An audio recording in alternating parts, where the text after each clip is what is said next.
Avant, je voyais le verre à moitié vide. J'étais quelqu'un de négatif. Et puis un jour...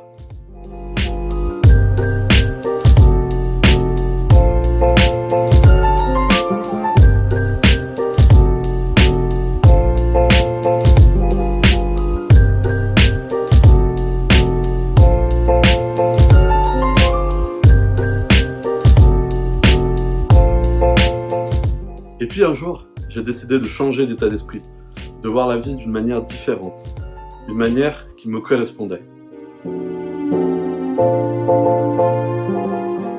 Sans vouloir faire l'éloge de la mentalité optimiste ou de la positivité, je voudrais vous partager aujourd'hui des clés, des choses qui m'ont permis de voir la vie autrement. On me dit souvent que je suis devenu quelqu'un de très positif, très optimiste, dans n'importe quelle situation. Et ces choses-là, je les ai travaillées depuis 5 ans. Il faut savoir qu'une pensée positive met 10 fois plus de temps qu'une pensée négative à voyager dans le cerveau. Et c'est vrai que depuis longtemps, j'aime avoir cet état d'esprit de voir la vie d'une manière différente. Ne pas être atteint par la négativité des autres ou la négativité des informations, des médias par exemple. Cet état d'esprit positif ne m'empêche pas d'avoir plusieurs phases négatives, également de doute, de remise en question. Mais ces phases-là, j'ai appris à les gérer et elles m'ont permis de pouvoir surmonter d'autres événements. Je sais que quand la peur est là, c'est que je vais passer un nouveau cap, un nouvel événement dans ma vie. Quand le doute est là, le doute s'installe, c'est que je dois prendre cette décision. Je sors de ma zone de confort. Une très chère amie, m'a dit un jour au restaurant « Victor, ce qui est incroyable avec toi, c'est que tu prends de la distance sur tout. » Et c'est vrai qu'elle a raison. J'aime mettre une distance vis-à-vis des événements négatifs pour pouvoir me concentrer sur des choses positives, des manières d'avancer, une manière de voir la chose différemment. Et c'est ce que je vais vous partager aujourd'hui au travers de quelques conseils. Je vous disais à l'instant qu'il m'arrivait d'avoir des doutes et des peurs, mais justement la première clé que je voudrais vous partager aujourd'hui, c'est savoir reconnaître et accepter ses émotions. On en connaît 4 grandes catégories: la peur, la joie, la tristesse et la colère. Ces émotions-là, j'ai appris à les reconnaître au travers du livre que je vous partageais sur l'épisode précédent de « Et puis un jour », au travers des livres qui m'ont marqué. C'est dans ce livre, Le pouvoir du moment présent, que j'ai pu mettre en lumière ces 4 grandes familles d'émotions pour pouvoir apprendre à les surmonter et pouvoir aller encore plus loin. Par exemple, je pourrais vous donner un exemple sur la peur. Cet exemple et cet outil, je le tire du livre La semaine de 4 heures. Je vous mettrai toutes les références en description, ne vous inquiétez pas. Donc, dans ce livre-là, l'auteur nous parle de la peur et de cette capacité à la surmonter. On va prendre l'exemple du manque d'argent. Imaginons que vous êtes dans une situation où vous manquez d'argent, vous êtes dans une situation de changement d'emploi par exemple, et vous avez peur de manquer d'argent. Cette peur, vous la notez sur une feuille. Qu'est-ce qui pourrait arriver de pire si jamais vous n'avez pas de nouveau job, vous ne trouvez pas de nouvel emploi? Vous allez avoir des dettes qui vont s'accumuler, l'éventualité d'être expulsé de votre logement. Et si cette situation-là, qu'est-ce que vous feriez pour la surmonter? Chercher un boulot alimentaire par exemple, un boulot d'appoint pour pouvoir surmonter cette difficulté. Et au fur et à mesure d'écrire cette peur et les manières de la surmonter, vous allez voir que cette peur n'est pas si terrible que ça. Et j'ai une phrase que me dit souvent ma meilleure amie, c'est « La peur n'évite pas le danger. Si l'événement doit se dérouler, il arrivera, peu importe. Mais on doit faire le choix d'avancer ou de rester sur place. Et j'ai fait le choix de continuer à avancer coûte que coûte. » On parlait à l'instant de gérer notre peur et de pouvoir s'en sortir de cette situation-là. Je voudrais également vous évoquer dans la gestion des émotions le stress. Et une technique que j'ai mis en place pour pouvoir surmonter cette zone de stress. Quand une situation de stress m'arrive, je me pose tranquillement sur mon fauteuil, sur mon lit, et je respire tranquillement. Le stress, c'est une accélération du rythme cardiaque, et j'ai appris à le déceler et à le reconnaître. Et simplement en respirant des grandes inspirations de 4 secondes, on bloque 4 secondes, on expulse 4 secondes et encore 4 secondes, et on va faire diminuer ce rythme cardiaque-là. Et grâce à ça, j'ai pu réussir à surmonter ces moments de stress. Elles sont là pour une raison, je les identifie, mais je ne vais pas me laisser envahir par ce stress. Le but de gérer et de reconnaître ces émotions, donc on parlait des 4 familles d'émotions, la peur, la joie, la tristesse et la colère, le but c'est de les extérioriser. C'est jamais bon de les garder à l'intérieur, enfin c'est mon avis. Ça peut faire l'effet d'une cocotte-minute. On garde ces émotions-là et on va les intensifier jusqu'au moment où ça va exploser. C'est pour ça qu'il est important de partager avec vos proches, avec vos amis, avec votre famille, des gens qui vous font confiance, tous ces moments de doute. Et je suis un grand partisan d'externaliser toutes ces émotions. Je sais pas, prenons l'exemple de la tristesse, j'ai une déception, je vais le partager à plusieurs amis, ils vont me donner leur manière de voir les choses, je vais prendre ce qui est important pour moi, et je vais pouvoir passer ce cap et cette émotion-là. Au-delà de la gestion de la peur, comme je vous l'évoquais à l'instant en l'écrivant sur une feuille et en imaginant ce qui pourrait se passer de pire, ou la gestion du stress avec la relaxation et la respiration, j'aimerais vous partager un troisième point pour pouvoir accepter et gérer ces émotions. Et surtout, la gestion de la colère pour ma part. Je suis quelqu'un qui garde beaucoup cette émotion de la colère pour moi et je l'externalise sous forme de sport et sous forme d'explosivité. Dès que je sens cette émotion monter en moi, je prends mes baskets, j'enfile un short et je vais courir, je fais du vélo, je fais de la musculation. Et j'ai appris à gérer cette soupape pour pouvoir externaliser cette émotion de la colère et pouvoir en ressortir tranquillement sans qu'elle m'envahisse. Pour conclure ce premier point sur l'acceptation et la gestion des émotions, j'aimerais vous dire que je ne suis pas surhumain, je suis un humain comme un autre. J'ai simplement appris à gérer ces émotions et c'est quelque chose qui m'a grandement aidé pour continuer à voir la vie d'une manière différente. Sur ce deuxième point, on va parler d'optimisme et notamment de l'expression de cet optimisme, de voir la vie d'une manière différente. Dans le livre Le pouvoir du moment présent d'Eckhart Tolle, encore une fois je vous mettrai toutes les références en bio, l'auteur nous parle de voir la vie d'une manière différente, de partir dans la rue et de voir les petites choses auxquelles on ne prête pas attention en temps normal. Le petit oiseau qui va chanter, cet arbre que vous croisez tous les jours sans y prêter attention, la mer, le bruit de la mer si vous habitez sur la côte, une montagne qui peut vous plaire et vous ravir. Les joies de la nature sont importantes à observer et c'est quelque chose que j'ai appris à profiter et à prendre du temps de pouvoir les observer et ça m'a apporté beaucoup de sérénité et beaucoup de bien-être intérieur. Dans cette manière de penser optimiste et positif, il est important de rester humble et de respecter les personnes autour de vous. Et ne pas faire de cette manière de penser la meilleure qu'il en soit. C'est la vôtre, c'est votre propre mentalité, à vous de l'accepter, les personnes en face de vous, vos amis, vos proches, n'auront pas forcément la même manière de voir les choses, et c'est une chose enrichissante et il faut la respecter. C'est, entre guillemets, cette richesse-là, de manières de penser différentes qui font la richesse du monde et de cette paix sociale. En ce qui me concerne, j'ai appris à gérer ces manières de penser différentes autour de moi et à les accepter, et par la curiosité à savoir pourquoi telle ou telle personne pense comme ci ou comme ça. Ça m'enrichit personnellement, intérieurement, et ça attise ma curiosité, quelque chose qui est très important pour moi.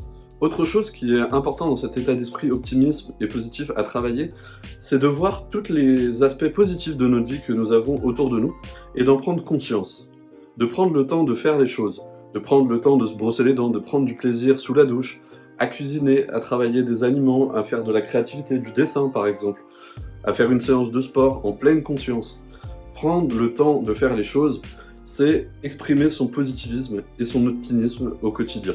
Je vous rassure, il ne m'est pas toujours arrivé d'avoir cet état d'esprit positif ou optimiste. Il m'est arrivé de prendre le métro, comme tout un chacun à Paris, et de me rendre compte de la négativité et de la mauvaise humeur des personnes qui sont avec moi dans la rame.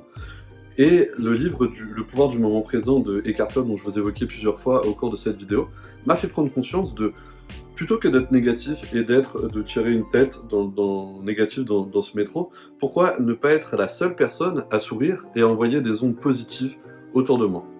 Et vous verrez, essayez-le en expérience, dans des endroits où le sourire n'est pas forcément de mainmise, comme par exemple une salle d'attente chez le médecin, une rame de métro, on l'évoquait à l'instant, soyez la première personne ou la seule personne à sourire, et vous allez voir que ces ondes vont se diffuser autour de vous, et les personnes vont commencer à sourire à leur tour également. En tout cas, sur ce point que je viens de vous évoquer, de exprimer son optimisme, j'aime me dire que la vie est belle. Peu importe les événements négatifs ou ce qui se passe en ce moment dans l'actualité, la vie est belle, on n'en a qu'une, il faut en profiter et la vivre au maximum. Et c'est pour ça que j'aime avoir travaillé cet état d'esprit, cette mentalité, et d'exprimer ça autour de moi et de la diffuser au maximum de personnes qui me côtoient. Le troisième point que je voudrais vous partager aujourd'hui, après savoir reconnaître ses émotions, exprimer son optimisme, c'est de booster sa pensée positive. C'est un travail du quotidien. Comme je vous le disais en introduction, une pensée négative va 10 fois plus vite qu'une pensée positive à voyager dans le cerveau. Il faut donc 10 fois plus de travail pour accentuer cette mentalité et cet état d'esprit-là. La première clé que je pourrais vous partager, c'est de vous répéter tous les matins des mantras positifs. Je suis l'architecte de ma vie. Ma vie est belle. Aujourd'hui va être une super journée. Je vais pouvoir avancer sur plein de projets magnifiques et enthousiastes. Ces mantras doivent être propres à vous, en fonction de vos objectifs et votre mentalité. Et mentalement, ça me permet de garder cet état d'esprit très positif. Un deuxième point que je pourrais vous partager avec ces phrases positives, cette manière de penser-là, c'est la méditation. J'ai découvert la méditation il y a de cela à peine 1 an. Au début, je trouvais que c'était quelque chose à la mode. Tout le monde faisait de la méditation, je n'avais pas pris le temps de découvrir cette discipline-là. Et un jour de vacances de Noël, je me suis dit, et pourquoi pas essayer la méditation. Je me suis forcé à faire 1 semaine complète de méditation, et depuis, je n'ai pas arrêté. Ça me fait un bien fou. Ça me permet de me poser mes pensées, travailler cet état d'esprit calmement, pouvoir me vider la tête. La méditation m'a permis de voir mon corps et ma respiration d'une manière différente, pouvoir me concentrer sur mes sensations, sur mes muscles, prendre conscience de mon corps, de ma respiration. C'est des choses qui me font un bien fou. J'en fais entre 10 et 15 minutes par jour, ce qui est totalement suffisant pour débuter, pour commencer. Vous pouvez aller plus loin, en faire moins, en faire plus. Faites-le en fonction de vous et en pleine conscience. Découvrez cette discipline petit à petit, étape par étape. Mais moi, c'est quelque chose que je recommande et que je vous encourage à faire énormément. Une autre chose que je me répète tous les matins avec les phrases positives, la méditation, c'est j'ouvre mon rideau et je regarde la vie dehors et je me dis « Waouh, cette vie, elle est belle. Il faut en prendre soin. » Peu importe les choses négatives, la voiture qui passe en dessous de vous, la pollution, peu importe, à vous de voir votre vie d'une manière différente. On a cette phrase, cette citation que j'aime beaucoup de Gandhi, « Sois le changement que tu aimerais voir dans ce monde ». C'est une phrase qui me parle beaucoup et je me la répète de jour en jour pour pouvoir vivre ma propre vie tout simplement et ne pas faire ma vie en fonction des autres. Autre chose pour booster sa pensée positive, c'est de voir le verre à moitié plein.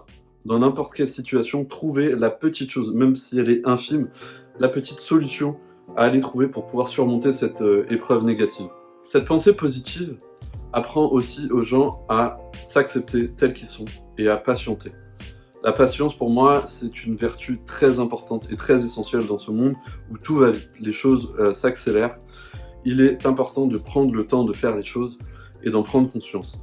Comme on le disait, les pensées positives mettent plus de temps que les pensées négatives. À nous de travailler cette patience et de prendre le temps de faire les choses. Si on prend peu importe l'aventure entrepreneuriale, le sport, la cuisine, il y a toujours une notion de patience dans ce travail-là. Les premières boîtes que vous allez monter mettent plusieurs années avant d'éclore. Le sport, il va falloir plusieurs années avant de voir un changement physique considérable sur votre corps, ou en cuisine, quand vous prenez le temps de préparation, le temps de cuisson. La patience rentre en compte dans cette dynamique-là, et c'est pareil pour vous. La patience dans votre manière de penser est hyper importante. Je vous évoquais le fait que moi, j'ai travaillé ça pendant plusieurs années et que ça va faire essentiellement 2 ans que je suis vraiment dans cet état d'esprit positif, optimisme, et j'ai appris à prendre le temps d'accepter les choses et de les voir venir. À vous aussi de travailler ça, et c'est quelque chose d'essentiel et vous allez voir que ça va vous apporter énormément. Et pourtant, j'étais quelqu'un de très impatient et j'avais envie et besoin d'avoir les choses à l'instant T, mais cet état d'esprit différent m'a appris justement à prendre le temps de savourer les choses et d'aller chercher les choses. Enfin, pour terminer sur cette thématique de booster sa pensée positive, j'aimerais vous partager un podcast que j'ai écouté il y a de cela quelques mois. Le podcast Génération Do It Yourself, je vous mettrai toutes les références en bio, en description, sans aucun problème. Parlait d'un échange avec Philippe Gabillier. Philippe Gabillier nous partage dans cet épisode sa manière de voir l'optimisme et la positivité, et notamment la chance et le fait de concrétiser ses envies et ses rêves.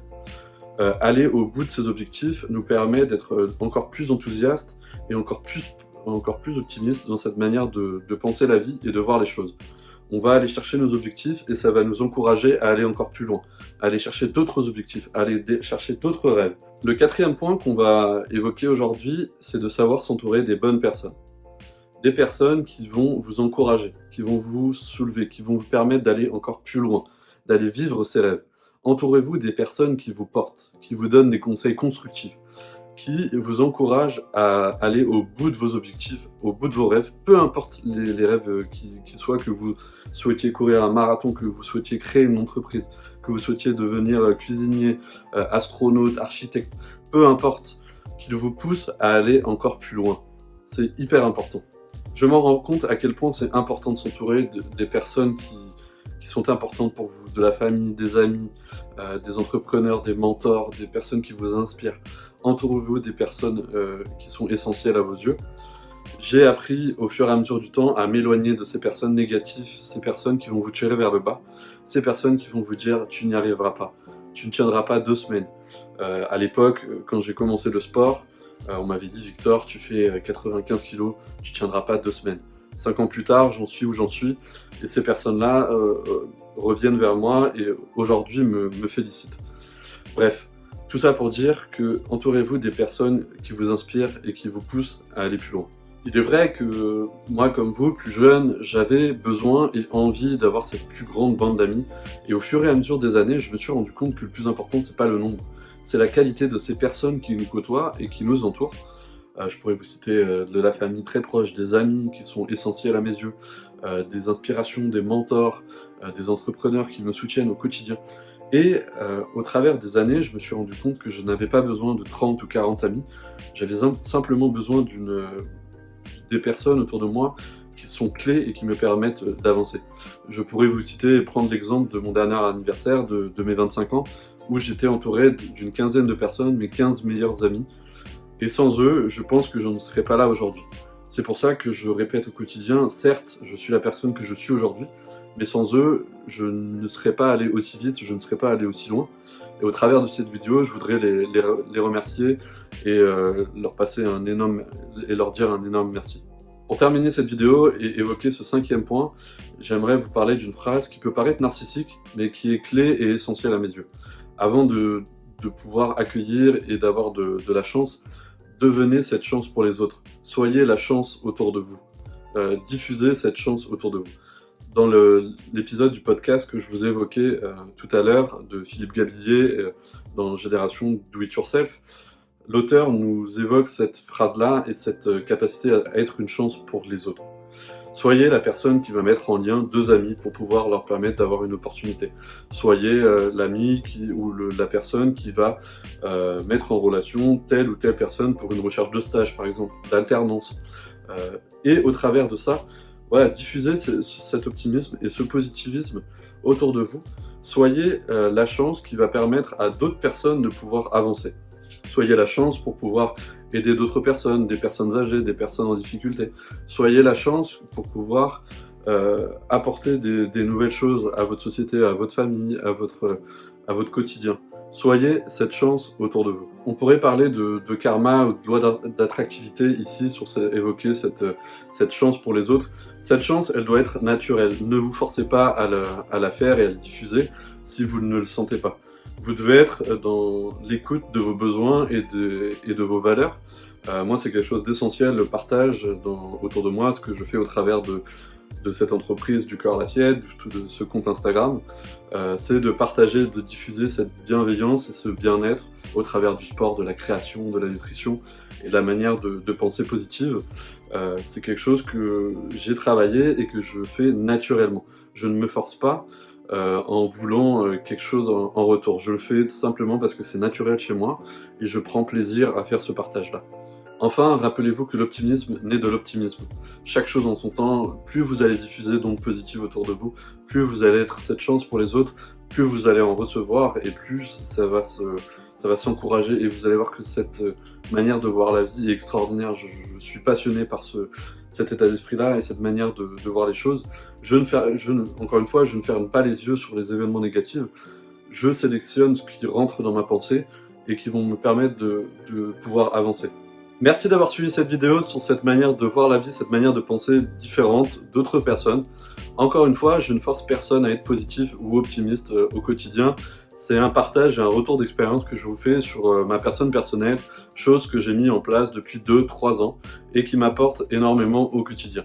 Je voulais vous partager ça avec ces trucs et astuces. N'hésitez pas à essayer ces petites choses que j'ai pu vous partager aujourd'hui, la respiration, le fait de noter ses peurs sur une feuille, écoutez le podcast que je vous mettrai en description. N'hésitez pas également à me mettre en commentaire la thématique des prochaines vidéos que vous aimeriez que j'aborde sur cette chaîne. N'hésitez pas à partager et à diffuser cette vidéo autour de vous à des personnes pour qui ça pourrait faire du bien. Et moi je vous dis à la semaine prochaine avec une nouvelle thématique de vidéo. Et prenez soin de vous, à très vite.